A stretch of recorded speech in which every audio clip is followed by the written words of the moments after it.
What's up guys, my name is Ace, and Season 3 Reloaded for Modern Warfare 3 is here, and this of course came with some new content, a bunch of weapon balancing, some perk changes, and a little bit more. And in today's video, we're going to be focusing on the miscellaneous changes that took place with this update, including a brand new perk that they added to the game. Now keep in mind, when it comes to weapon balancing, this is going to take much longer to put together because it is quite a long list of weapon balancing, so I will be covering that in tomorrow's video in great detail. And then when it comes to additional content like the new assault rifle, the BAL 27, I will be covering that within the next several days. But diving right in, the first thing we're going to cover here is Weapon Prestige Camo. This is a brand new system they introduced with Season 3 Reloaded, and with this, for all of the Modern Warfare 3 guns, we have an additional tab in our camo menu, and this tab is for Weapon Prestige. And with this, every season, you're going to have the opportunity to earn a Weapon Prestige Camo on a gun-by-gun basis by simply earning 150,000 Weapon XP, or at least that's the amount of XP you have to earn for the remainder of Season 3. Perhaps that number will double for Season 4, simply due to the fact that we're already halfway through Season 3, but I guess we'll just have to wait on that one. And I think that's an interesting addition. It really shows if you use a gun a lot, you just get something extra for that. And this is great for those people that have already unlocked all the camos in the game. Additionally, a really nice quality of life improvement that I'm happy to see here is they increase the amount of favorite attachments you're able to have from 10 up to 30. And this is excellent news. That's going to help a lot. Now, I don't know if 30 is quite enough, especially since many of the attachments that appear to be exactly the same are technically a different attachment depending on the weapon class that you're using. So like the breacher device on an assault rifle, that's not the exact same as the breacher device on the SMGs, even though they look exactly the same and you likely want to have both of those favorited. So I don't know if this is an absolutely perfect solution, but it's a huge improvement at least in this area. And at least now I feel like I'm a lot more free with favoriting attachments that I really wanted to favorite previously, but we were too limited with only 10 slots. Next, let's get into the gameplay improvements, and with Hardpoint, it appears they've made some pretty drastic adjustments to the general spawn logic in Hardpoint. And essentially, they've just adjusted factors to spawn you farther from enemies and closer to a claimed spawn, or a spawn point where a teammate has recently spawned. And at least on paper, it sounds like anchoring in Hardpoint should be much more impactful now, as it should be. And that sounds great. Of course, at the time of recording this video, I have zero experience with this new spawn system, so I don't know how it's actually going to work out in practice, but on paper, sounds great to me. Then we had some map-specific adjustments, and with 6-star, these glass doors, pre-patch, you could see through very clearly, and yet there was 0 bullet penetration. So you could see enemy players, but you couldn't actually shoot them through the glass. They have now made those opaque, which just makes sense. And another thing they mentioned with 6-star is the DJ booth. They mentioned they made an adjustment to bullet penetration, and pre-patch I tested this, and this top part here, you were unable to penetrate at all. However, the bottom part, which it looks like is the exact same material, you could penetrate this part and get kills on enemy players. So based on the patch notes, my assumption here was they wanted to block bullet damage on that bottom part so it's consistent with the top part.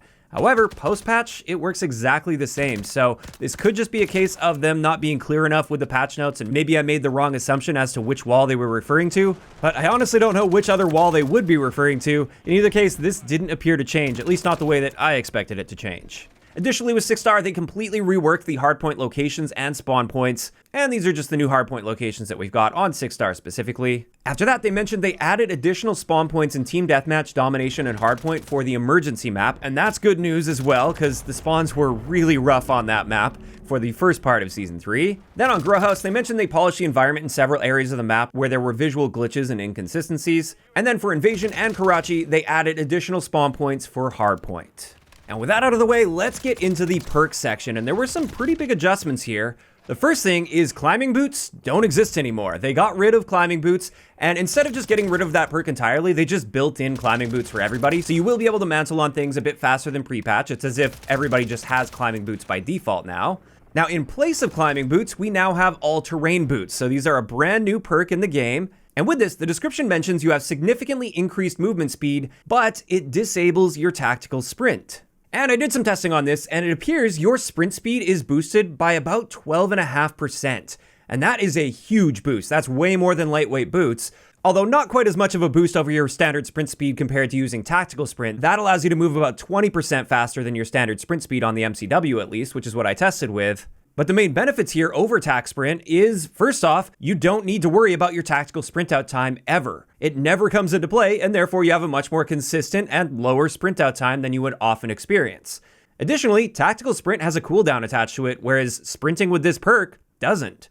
You can sprint around the map constantly 12.5% faster with these boots, rather than just short bursts of 20% faster movement speed. Now on top of that, this doesn't just apply to your sprint speed, you also see boosted movement speed for your aim down sight movement speed. We saw a roughly 7% boost there, and also a roughly 7% boost to our base movement speed if we're just like walking without sprinting. And with all of that combined, this makes us at least a potentially attractive choice, although we'll talk about that in just a little bit. The next thing I wanted to talk about here is a pretty big buff to the running sneakers. With this, we still have the same benefits we had previously, but now it will also improve your tactical sprint out time by 25%. That's a really nice adjustment that brings your tactical sprint out time to almost the level of your standard sprint out time. It's still going to be a little bit slower, but not by a very noticeable degree with most guns.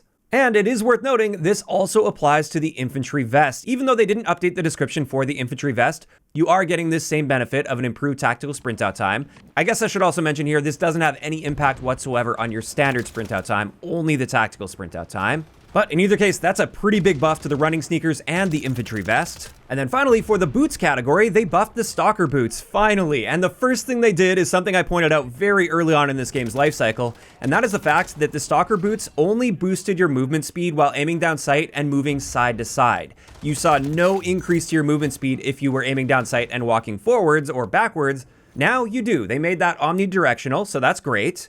And then on top of this, they added an additional benefit with these Stalker boots, and this is added aim walking stability. So as you're moving while aiming down sight, your reticle isn't going to be bouncing quite as much as pre-patch. And we can see here, this is what it looked like pre-patch while using the Stalker boots. And now this is what it looks like post-patch. So you can see there's a little bit less bounciness to that as you're strafing side to side. And those are some nice improvements to the Stalker boots. However, this is where I wanted to briefly touch on something. With these buffs to the boots and the addition of these new boots, unfortunately, this isn't going to have that much of an impact on the game because at the end of the day, covert sneakers are still going to be dominant. Now, I guess you could argue if you're using the Ninja Vest, that will free you up to be using some of these other boots because you have the silent footsteps attached to your vests. But outside of that, covert sneakers are still going to be the dominant choice because at the end of the day, not revealing your location in real time through walls to enemy players at a solid distance is far more important than any of the benefits that you're gaining from even these buffed versions of these boots.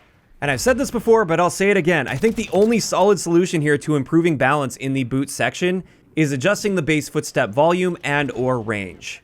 Like, I don't care if I have a faster sprint out time or I can sprint around the map faster if enemies are just going to be pre-aiming me and pre-firing me as I come around the corner. If they don't make it any more difficult to hear those footsteps through walls over gunfire that's going off in the area, then I'm simply not dropping my covert sneakers unless maybe I'm playing on the small map playlist, but even there, this is a problem. So that's just something I wanted to touch on here. I really do appreciate the fact that they have been buffing these boots, but at the end of the day, I just don't think it's going to matter all that much, and I don't feel as though I'll be able to really take advantage of these new buffed perks. In either case, it wasn't just the boots that were buffed. Let's get into the glove category, and they also buffed the Commando gloves. So not only do we get the same benefits that we previously have, but now this will improve our sprint out times by 10%, and this applies to both our base sprint out time and our tactical sprint out time.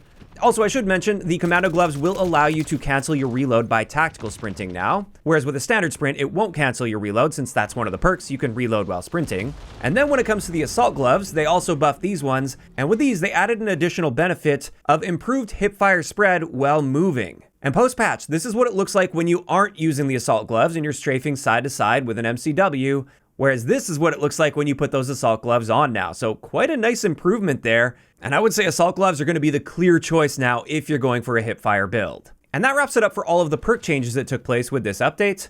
Next, let's talk about the EMD grenade. They did adjust this one a little bit. The first thing is with this, now that EMD grenade, if it's stuck to you or one of your teammates, if your team calls in an EMP or one of your teammates activates a DDoS in the vicinity, it will destroy that EMD grenade that's stuck to that player. So that's great. And then on top of this, they reduced the total duration from 30 seconds down to 20 seconds. And I think that's great as well. Of course, you can remove this at any time by just holding the button to remove it. But if you don't press that button to remove it, it will only stick around for 20 seconds rather than 30.